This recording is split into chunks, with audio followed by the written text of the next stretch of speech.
Hello, I'm Dr. Kenneth Hamilton, Superintendent of the Mount Vernon City School District, and this is Supt Scoop. We are providing our community with an update on the district's corrective action plan as it relates to the state's audit of the Purchasing and Claims Department here in the district. The audit was conducted in July of 2017, covering the periods of July 2015 through May 2017. The district did not have an opportunity at that time to have the customary exit interview with the auditors, so we did file an appeal with the auditors in January of 2018.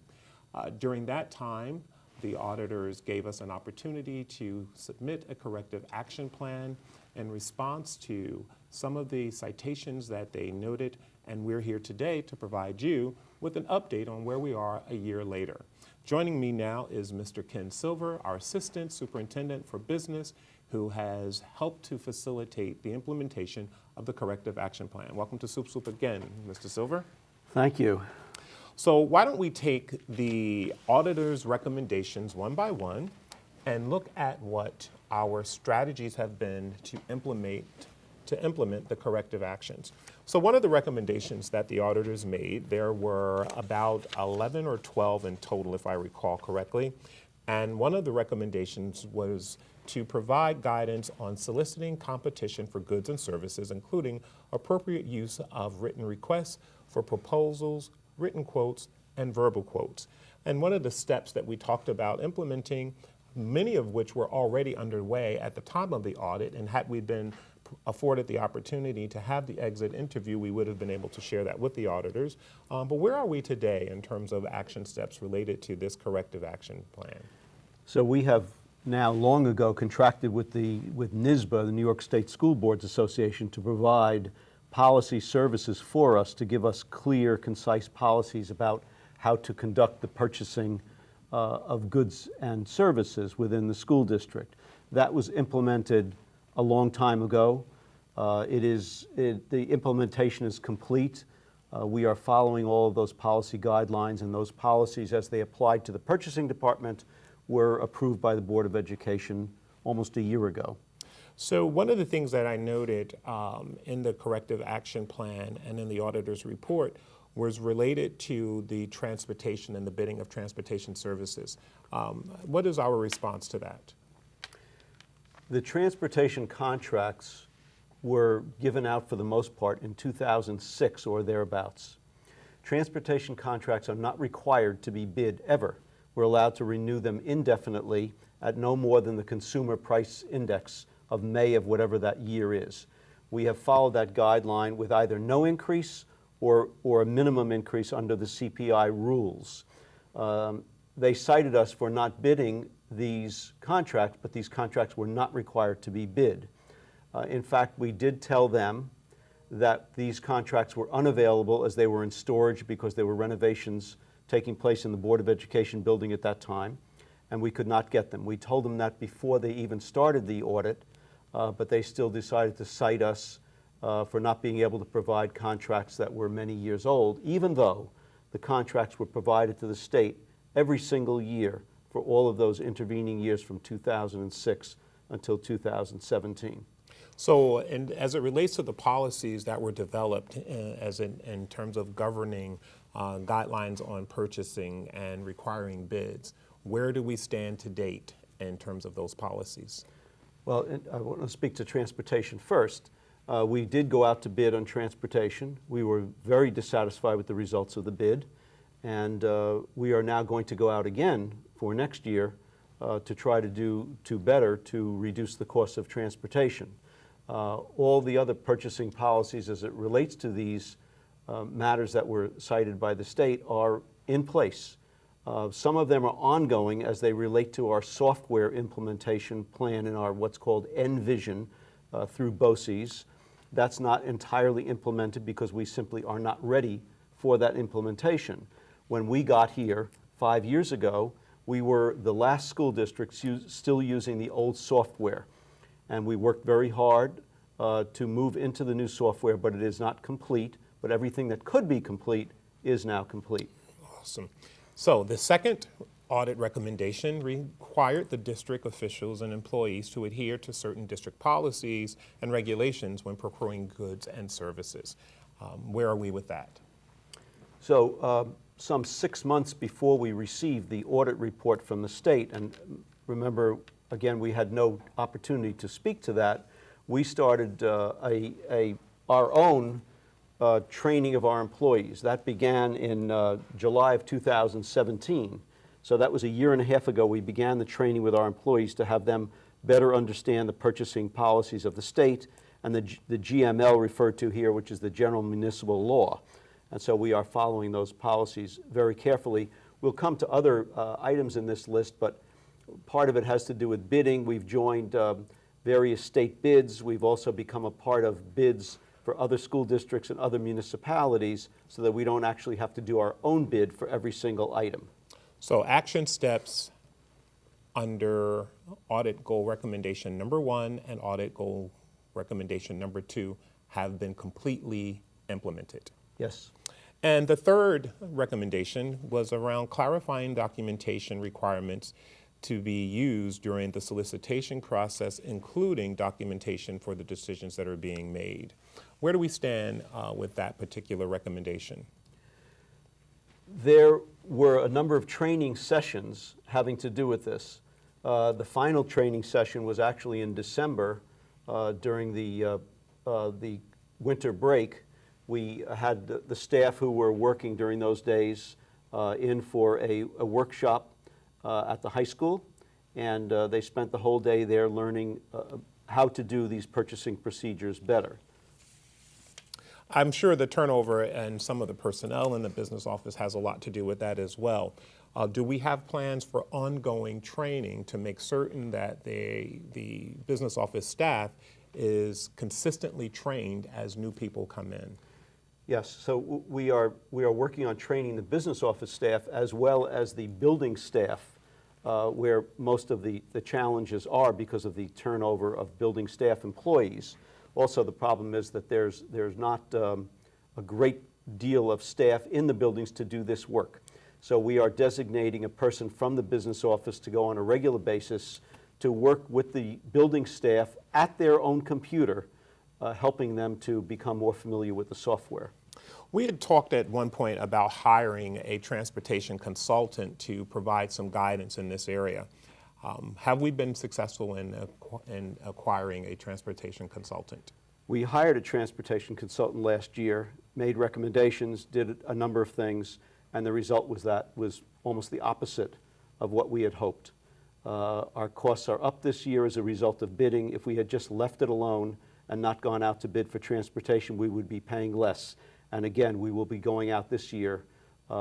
We will be doing our own transportation consulting this year. We feel we can do a better job on our own.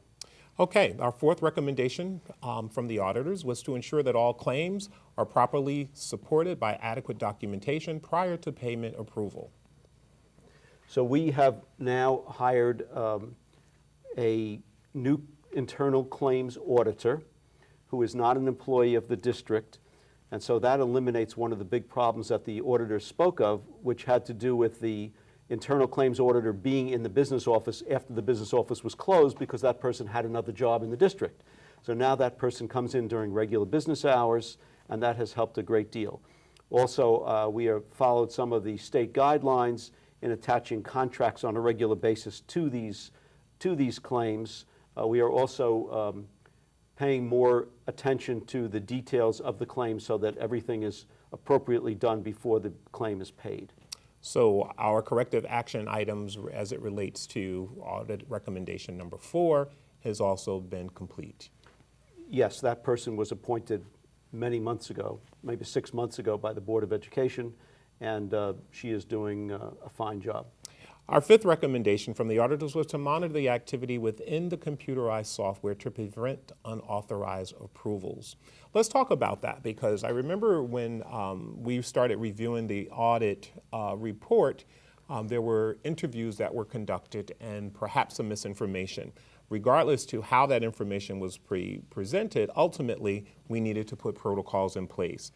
How have we rectified that particular citation? Before the state auditors were there, we had already signed a contract with BOCES to move to the new software. BOCES managed both the old software and the new software.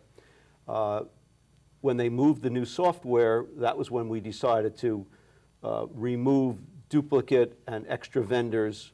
We moved from some 16,000 vendors that were in the system going back many, many years to about a quarter of that in the end. We do business with many, many companies, and many people have a number of addresses, but the new system allowed us to change the detail of that such that we could understand better and remove duplicates and old vendors that didn't belong there anymore. Okay, our sixth recommendation was to implement appropriate access controls and procedures to delete inactive employees from the accounting system on a timely basis. Now this, I know, had a lot to do with the change from the old system to the new system. And during the audit, we were still using the old system that you mentioned, Munis. Where are we today with that? Yes, it was almost coincidental that the new system began at the same point as the audit began. But everything has been implemented. Employees are removed very quickly under the new software. This problem no longer exists at all, and I personally checked all 1,900 employees this past week over the vacation to make sure that every single person is in the right place, that is actually working for us. This was all done in this past week, and we are very confident that we have this down right. Okay, our seventh recommendation from the auditors was to ensure access to the vending master file was limited to certain employees, and that a specific person was designated to set up and maintain the vendor database. Yes, so we have only one person is actually allowed to communicate with BOCES, who manages all of our software, to allow access to those files. That request has to be in writing, it has to be approved by me, and it has to be approved by the person who actually manages it through BOCES. So we are very confident that that system is in place now and is secure. We also, you kind of alluded to this in a response to an earlier audit recommendation regarding the duplication of vendors on our vendor list. I know the transition from Munis to Envision has really given us an opportunity to do that, but this actually started in 2017. So I'm sure our community would be interested in knowing how this ended up on the audit as a citation to begin with. Well, again, the coincidence of the new software happening at the same time as the audit made it, or could have made it appear that one thing was a result of the other, but it was not. I also want to point out that this is an ongoing process. It's implemented to date, but each month it requires looking at the vendors to make sure that we aren't putting vendors in that already exist. That's not to say that just because there are vendors in there, something goes wrong. It's just duplicate paperwork sometimes. I'm interested in seeing us become less reliant on paper in the business office. Where do we stand in terms of automating some of our business operations and processing of purchase orders? So the training of the building level employees in the implementation of the new software modules will help us to cut down on some of the paper. The clerical people at the building level will be able to simply enter absences or information that needs to go into the computer. It will not have to be faxed to the business office or delivered to the business office. It'll happen right there at the building, and that will eliminate much of the paper. We are also working on eliminating some of the checks that we write and having wire transfers of payments to vendors, and just eliminating virtually all of the paperwork associated with purchases.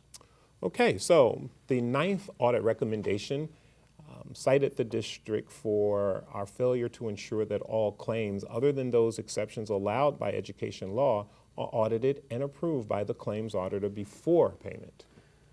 Yes, sometimes in the old system that we used, it was not possible to wait for the claims auditor to come in and approve something before it was paid. So we paid the bill and then she saw it afterwards. Now everything before it's paid is reviewed by the claims auditor and approved at that time. So we are confident that this system is working well. The 10th recommendation was really about a check and balance. It asked the district compare invoices against applicable quotes, bids, and contractual information in order to ensure that the vendor's prices are indeed accurate.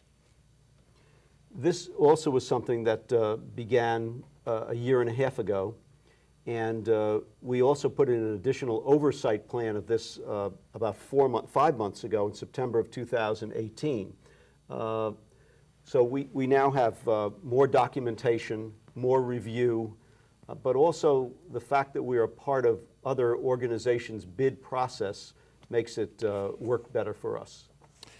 And finally, citation number 11, or recommendation number 11, was to ensure that all claims are properly supported by adequate documentation prior to approval for payment.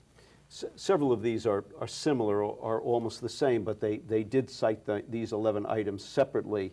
So we now make sure that every bit of documentation required for the claims auditor to approve the claim is attached to the claim, and that she does not have to hunt for these things.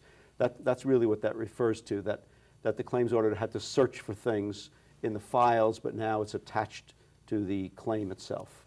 So to recap, the audit that was conducted and submitted to the district in the latter part of 2017, which we had an opportunity to respond to in the early part of 2018, has essentially been complete. The corrective action plan is complete. Is that an accurate summation? Yes, and it has been accepted by the state. The only thing I would add is that some of these things don't end. It requires ongoing viewing and making sure that things are done properly going forward. So it's not over, it's just it's a plan to move forward to do things in a better way. Well, I want to commend the business office for being so proactive in getting this corrective action plan in place, and more importantly, for our continued efforts to be financially responsible and good stewards over taxpayers' dollars.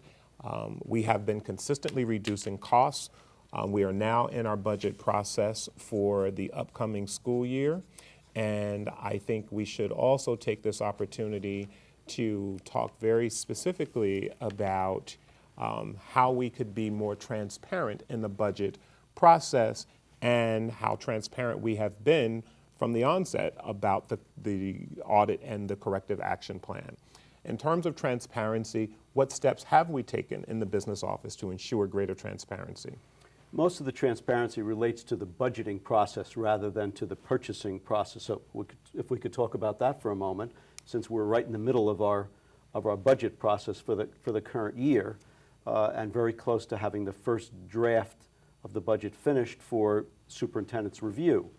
What we did 5 years ago when we got here was to change the format from something that was unintelligible to something that a person could look at 5 minutes a year and understand it. Everything clearly stated with detail about what each line in the budget is.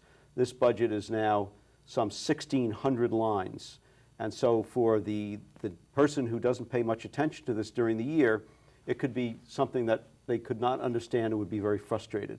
But we have worked very hard to make it very transparent, very understandable, so that when anybody reads it, they can see, oh yes, we understand what this is. It says how many people are in each salary line, what they do, what this is about, what building it's in. Not just simply numbers as there was many years ago when people couldn't understand what we do. I appreciate that. Well, as we close out this edition of Supt Scoop, I want to encourage our viewing and listening audience to go to our website, where you will be able to see the full audit, the full corrective action plan, and my response to the auditors expressing our concerns and appeal that we were not afforded the opportunity to provide much of the documentation that was already underway, and had they reviewed this information, these citations would not have been listed on the audit to begin with. So I thank you for your time and attention. We look forward to seeing you next time on Supt Scoop, and please be sure to Follow us on Facebook, Instagram, Twitter, and most importantly, pay attention to our district homepage where we provide as much information as possible. I'm Ken Hamilton, Superintendent of Mount Vernon City School District, and we'll see you next time.